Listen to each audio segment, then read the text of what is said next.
اور انتخابات کے حوالے سے اس تحریک کا وہ آغاز کریں گے۔ لیکن کیا پاکستان کی سیاسی جماعتیں، اور جن میں سے تمام سیاسی جماعتوں کو اعتراض تھا گزشتہ انتخابات میں، پاکستان کی تقریباً ہر جماعت نے مختلف پہلوؤں پر اعتراض کیا گزشتہ انتخابات کے سن 2013 کے انتخابات کے حوالے سے، یہ بہرحال دلچسپ بات یہ ہے کہ تمام سیاسی جماعتوں نے صرف وہیں پہ اعتراضات داخل کیے جہاں پر وہ انتخابات ہارے تھے۔ جہاں جہاں یہ سیاسی جماعتیں انتخابات جیتی، ان کا خیال تھا کہ وہاں انتخابات شفاف ہوئے، جہاں وہ ہارے وہاں انتخابات میں گڑبڑ ہوئی ہے۔ یہ پاکستان کی ہر سیاسی جماعت کا موقف رہا ہے، لیکن یہ بہرحال اپنی جگہ طے بات ہے کہ انتخابات اس انداز کے ایسے شفاف اور صاف ستھرے انتخابات نہیں ہوئے جیسا کہ ہونا چاہیے تھے، اور یہی وجہ ہے کہ اس وقت کے چیف الیکشن کمشنر جناب جسٹس رکنالدین جی ابراہیم نے ان انتخابات کے فوراً بعد اپنے عہدے سے استعفیٰ بھی دے دیا تھا۔ اس کے علاوہ انتخابات میں شریک کلیدی حکومتی اداروں میں بھی شدید ٹکراؤ نظر آیا تھا، ایک دوسرے کے موقف کی نفی کرتے آئے تھے، چاہے وہ نادرا ہو، چاہے وہ الیکشن کمیشن ہو، چاہے PCSIR ہو جس کی ذمہ داری تھی کہ وہ میگنیٹک انک فراہم کرے ووٹ کاؤنٹ کے لیے، ووٹ ڈالنے کے لیے۔ یہ تمام ادارے ایک دوسرے سے ٹکراتے نظر آئے ہیں اور پبلکلی بھی لڑے ہیں، اور یہ بات بھی واضح ہو گئی ہے کہ یہ انتخابات کسی بھی صورت میں 100% شفاف نہیں کہے جا سکتے۔ اس حوالے سے جو الیکشن ٹریبونل قائم کیے گئے تھے الیکشن کمیشن آف پاکستان کے تحت، وہ الیکشن ٹریبونلز میں درخواست ضرور پہنچی، لیکن الیکشن ٹریبونلز کا کام بھی انتہائی سست روی کا شکار رہا ہے، اور اس حوالے سے اب تک الیکشن ٹریبونل کی کارروائی میں بھی کوئی بڑی اچھائی یا کوئی بڑی تسلی بخش پہلو نظر نہیں آیا ہے۔ الیکشن کے گڑبڑ گھٹالے کو ختم کرنے کے لیے، پاکستان کے انتخابات کو بھی بھارت کے انتخابات کی طرح صاف شفاف بنانے کے لیے، اس پورے نظام کی تصحیح کرنے کے لیے کیا کچھ کرنے کی ضرورت ہے، کیا نہیں کیا گیا، اس پر ہم بات کریں گے، اور اس کے لیے ہم نے دعوت دی ہے۔ ہمارے ساتھ موجود ہیں Pakistan institute of legislative development اور ٹرانسپیرنسی، پارلیمنٹ کی شفافیت کے لیے کام کرنے والی غیر سرکاری تنظیم پلڈاٹ کے ایگزیکٹو ڈائریکٹر جناب احمد بلال محبوب کو۔ بہت بہت شکریہ احمد بلال صاحب۔ یہ بتائیے گا اب انتخابات کو 1 سال ہو گئے ہیں، اور اب ہم بلدیاتی انتخابات کی جانب بڑھ رہے ہیں۔ اس پورے 1 سال کو سیاسی جماعتوں نے، حکومت نے کس طرح سے استعمال کیا انتخابی نظام میں اصلاحات لانے کے لیے؟ کیا کچھ ہوا ہے کام اب تک؟ دیکھیے، پچھلے 1 سال میں جب سے 2013 کے انتخابات مکمل ہوئے ہیں، نئی پارلیمنٹ وجود میں آئی ہے، نئی حکومت وجود میں آئی ہے، تو انتخابی اصلاحات کا عمل تو تقریباً منجمد ہو کے رہ گیا ہے۔ کوئی قابل ذکر انتخابی اصلاح اس دوران نہ تو اس کا کوئی قانون منظور ہوا ہے، نہ کوئی اس کے بارے میں پیش رفت ہوئی ہے، نہ کوئی اس کے بارے میں بہت زیادہ بحث و تبحیث ہوئی ہے۔ حالانکہ 2013 کے انتخابات کے بعد کچھ پارٹیوں کی طرف سے بہت سنجیدہ قسم کی شکایات منظر عام پہ آئی تھیں، اور کچھ الیکٹورل ٹریبیونلز کی طرف سے جو تھم امپریشنز کو ویریفیکیشن کے سلسلے میں کوشش کی گئی تھی، اس کے نتیجے میں بھی بہت سی شکایات سامنے آئی تھیں۔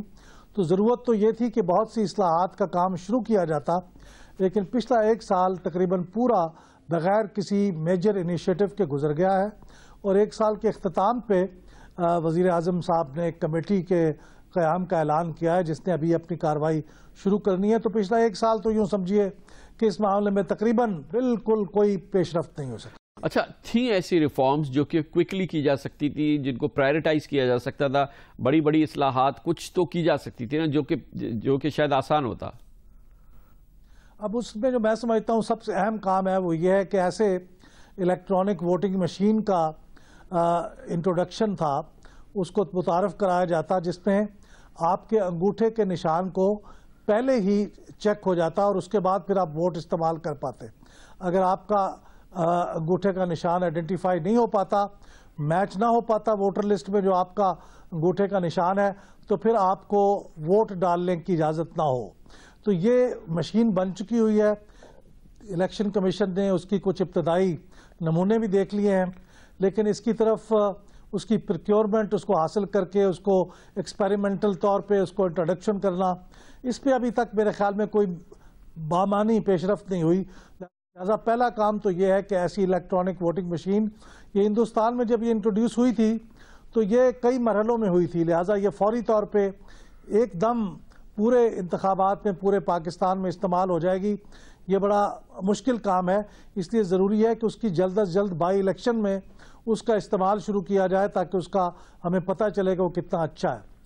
تو پہلی بات تو یہ ہے کہ الیکٹرانک ووٹنگ مشین جس کا پہلے سے تھم امپریشن پہ ویریفیکیشن ہو. دوسری بات یہ ہے کہ دیکھیے جو الیکشن کمیشن کے اراکین ہیں ان کی اس وقت تقرری کے لیے یہ لازم ہے کہ ان کا جوڈیشری سے تعلق ہو, یا وہ سپریم کورٹ کے جج رہے ہوں جیسا کہ چیف الیکشن کمشنر کے لیے ضروری ہے, یا ہائی کورٹ کے جج رہے ہوں جیسا کہ الیکشن کمیشن کے باقی 4 ممبرز کے لیے ضروری ہے. تو اب یہ میرے خیال میں یہ انتخابی اصلاح تقاضا کرتی ہے کہ اس کو صرف جوڈیشری تک محدود نہ رکھا جائے اور اس کو اوپن کر دیا جائے. کوئی بھی اچھا شخص, چونکہ اس میں انتظامی صلاحیتوں کی ضرورت ہوتی ہے اور صاحبان جو ہیں ان کو زیادہ انتظامی صلاحیتوں کی ضرورت نہیں ہوتی, وہ تو ایک قانون کی جو ان کی واقفیت ہوتی ہے اور جو ایکسپرٹیز ہوتی ہے اس کی بنیاد پہ وہ جج ہوتے ہیں اور فیصلہ کرتے ہیں. لہذا انتظامی صلاحیتوں کے حامل لوگ جو سول سروس سے ہوں, بڑی نیک نام لوگ ہوں, ان کو بھی اس میں اوپن کر دینا چاہیے. اس میں یہ کہ انتخابی اصلاح کی ضرورت ہے. اور تیسری میں سمجھتا ہوں اہم بات یہ ہے جو بہت زیادہ شکایت آئی ہیں وہ انتخابی عملے کے بارے میں آئی ہیں, پولنگ سٹاف کے بارے میں, کہ پولنگ سٹاف نے بہت جانبداری کا جگہ جگہ پہ مظاہرہ کیا ہے.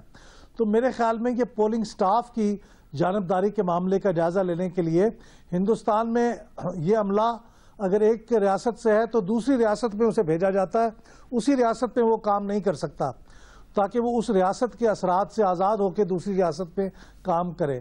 تو یہ ہماری تجویز بھی یہ تھی کہ اگرچہ یہ مہنگی تو بات ضروری ہے لیکن کم از کم اسے اگر ایک صوبے سے دوسرے صوبے میں نہیں منتقل کیا جا سکتا تو کم از کم ایک ڈسٹرکٹ سے دوسرے ڈسٹرکٹ میں انہیں بھیجا جائے. اپنے ڈسٹرکٹ میں وہ کام نہ کریں انتخابی عملے کے طور پہ, کیونکہ ان کے اوپر انٹرسٹ گروپس کا بہت پریشر ہوتا ہے. تو یہ بڑی بڑی انتخابی اصلاحات ہیں.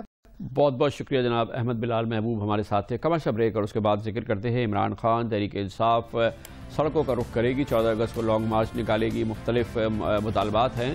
لیکن اس سے پہلے ہی عمران خان کی پارٹی تحریک انصاف جو کہ خیبر پختونخوا میں جس کی حکومت ہے اس نے آج روڈ پر کا رخ کیا ہے اور ریلی نکالی ہے. پختونخوا کے وزیر اعلیٰ جناب پرویز خٹک اور کابینہ کے دوسرے اراکین نے آج جلوس نکالا, حکومت مخالف جلوس.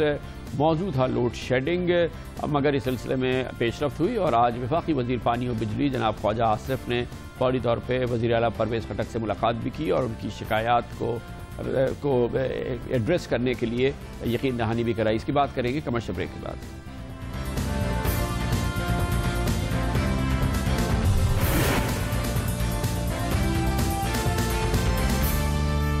Welcome back. پاکستان کی سیاست میں سب کچھ ہو سکتا ہے, کوئی چیز غیر متوقع نہیں ہوتی ہے اور یہی ہوا ہے. آج صوبہ خیبر پختونخوا کی حکومت نے جلوس نکالا ہے. خود صوبے کے وزیر اعلیٰ پرویز خٹک نے اس ریلی کی سربراہی کی. اس کا مقصد لوڈ شیڈنگ کے خلاف وفاقی حکومت کے خلاف احتجاج کرنا تھا.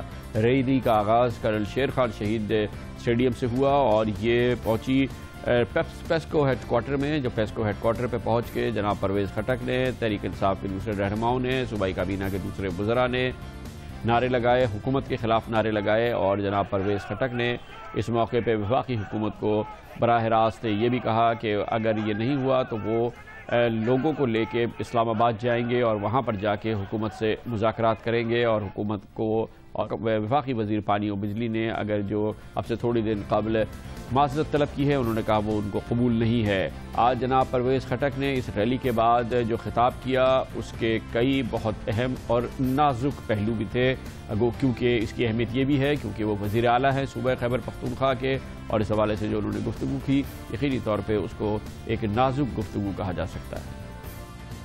اگر پنجاب ہمارے پر گندم بند کر سکتا ہے تو ہم اپنے صوبے کی بجلی بھی پنجاب پہ بند کر سکتے ہیں. اور وفاقی وزیر صاحب کہتے ہیں کہ ہمیں معاف کر دو, ہم بجلی پورے نہیں ہم نہیں معاف کریں گے, ہم آپ سے حساب لیں گے.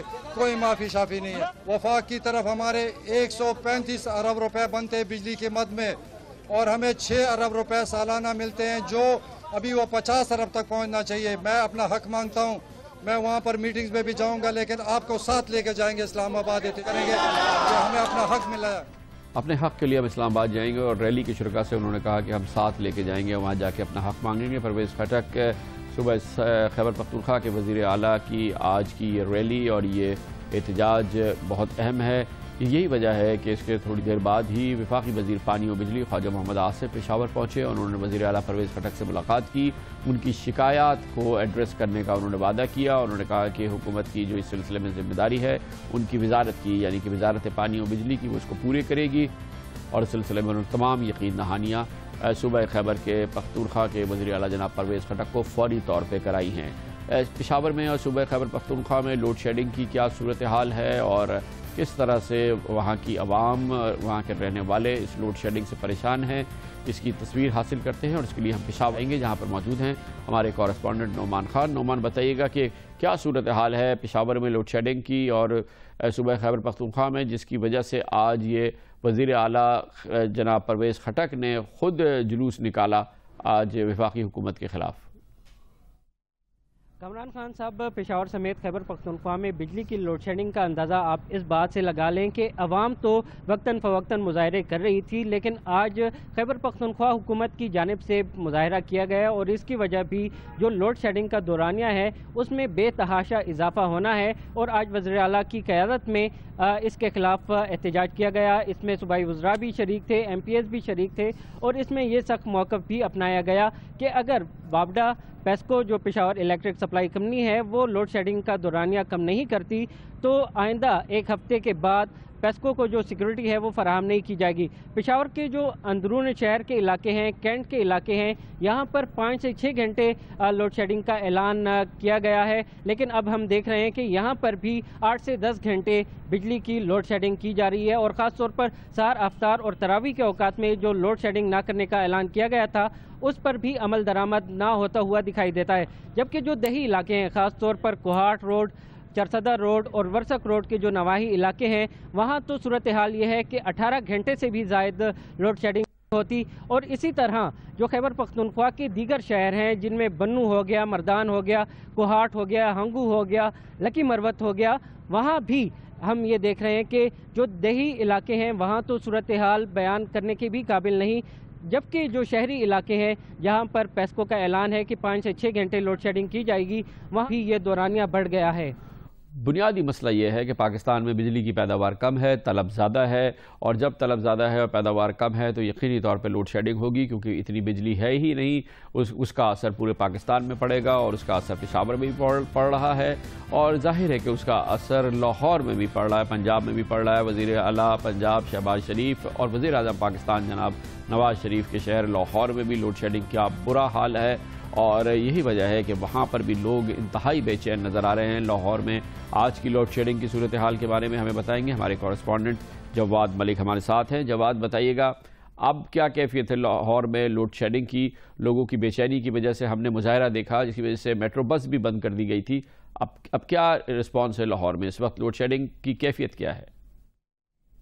جی بالکل، اس وقت لاہور میں اگر لوڈ شیڈنگ کا دورانیہ دیکھیں تو جو گورنمنٹ کی طرف سے اعلان کیا تھا 8 سے 10 گھنٹے تھا، لیکن ہم مسلسل کئی روز سے مشاہدہ کر رہے ہیں، جائزہ لے رہے ہیں کہ جو لوڈ شیڈنگ کا دورانیہ ہے ہر روز آئے روز بڑھتا ہی چلا جا رہا ہے. آج جو بعض علاقے تھے وہاں 10 سے 12 گھنٹے کی لوڈ شیڈنگ ہوئی، ہر گھنٹے بعد 1 گھنٹے کے لیے فیڈر اور گرڈ اسٹیشن بند کر دیا جاتا تھا. اور بعض جو اندرون شہر کے علاقے تھے جس میں مسلم ٹاؤن، سمن آباد، اچھرا، باٹا پور، کوٹ لکھپت سائٹ تھی، اس پہ ایسے علاقے تھے جہاں پر 16 گھنٹے کی لوڈ شیڈنگ کا سامنا کرنا پڑا عوام کو. اور ایک بڑی ہی بری صورتحال ہے، خاص طور پر جب بجلی جاتی ہے تو واسا کے ٹیوب ویل بھی بند ہو جاتے ہیں، تو بند ہوتے ہیں تو عوام کو پانی بھی میسر نہیں آتا. تو یہ ایسی صورتحال ہے جس سے دوہرے عذاب کا شکار ہے صارفین. شہریوں کا جو غصہ ہے وہ وقت کے ساتھ ساتھ بڑھتا جا رہا ہے. آج 3-4 مقامات پر فیروز پور روڈ پر، سبزہ زار، اقبال ٹاؤن میں مظاہرے بھی ہوئے. اگرچہ وہ پرامن تھے لیکن لوگ انتہائی غصے میں تھے لیسکو حکام کے خلاف، گورنمنٹ کے خلاف. ان کا یہی کہنا ہے کہ ہمیں ہمارے وعدے کے جو وعدہ کیا تھا گورنمنٹ نے رمضان کے مبارک مہینے میں کہ 8 سے 10 گھنٹے ملے گی وہ بجلی دی جائے، ٹرپنگ سے جان چھڑائی جائے. اور آگے چل کر ہمیں لگ رہا ہے کہ اگر گرمی اس کی صورتحال اسی طرح برقرار رہی تو عوام کو غم و غصہ چڑھے گا اور یہ غصہ باہر سڑکوں پر آئے گا. اور یقینی طور پہ اس کا نوٹس لینا ہے وزیر اعظم جناب نواز شریف کو. آج وہ چکوال میں تھے جہاں پر وہ ایک ترقیاتی منصوبے کا افتتاح کر رہے تھے. لوڈ شیڈنگ کے بارے میں بھی جناب وزیر اعظم نواز شریف نے آج گفتگو کی. آج جو لوڈ شیڈنگ ہے اس سے بہت بری لوڈ شیڈنگ تھی 2012 میں، 2011 میں، 2010 میں اور اس سے پہلے. اس کے بعد آج ہم اپنا جو ہے وہ پہلی مرتبہ پاکستان کی تاریخ میں اتنے بڑے پیمانے پہ